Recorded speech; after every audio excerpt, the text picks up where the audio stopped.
जागरूक जनतेचे एकमत, आपलं जागृत जनमत।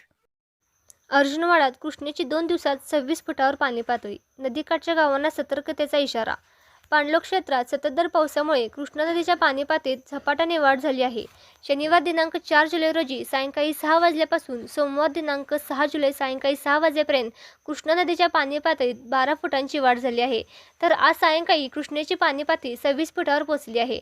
पाणलोट क्षेत्रात झालेल्या मुसळधार पावसामुळे कृष्णा नदीच्या पाणी पातळीत झपाट्याने वाढ झाली आहे। नदीच्या वाढत्या पाणी पातळीमुळे नदीकाठच्या शेतजमिनींमध्ये पाणी शिरण्यास सुरुवात झाली असून काही ठिकाणी नदीपात्रालगतच्या रस्त्यांवरही पाण्याचा दबाव वाढत आहे। त्यामुळे नदीकाठच्या गावातील नागरिकांनी सतर्क राहावे, नदीपात्रात जाणे टाळावे आणि प्रशासनाच्या सूचनांचे पालन करावे असे आवाहन करण्यात आले आहे। दरम्यान पावसाचा जोर कायम राहिल्यास कृष्णा नदीची पाणी पातळी आणखी वाढण्याची शक्यता वर्तवण्यात येत आहे। स्थानिक प्रशासन परिस्थितीवर बारकाईने लक्ष ठेवून असून आवश्यक त्या ठिकाणी खबरदारीच्या उपाययोजना सुरू करण्यात आल्या आहेत। नागरिकांनी अफवांवर विश्वास न ठेवता अधिकृत माहितीलाच प्राधान्य द्यावे आणि कोणतीही आपत्कालीन परिस्थिती उद्भवल्यास तात्काळ स्थानिक प्रशासनाशी संपर्क साधावा असे आवाहनही करण्यात आले आहे। जागृत जनमत न्यूजसाठी अर्जुनवाडहून संपादक विनोद पाटील।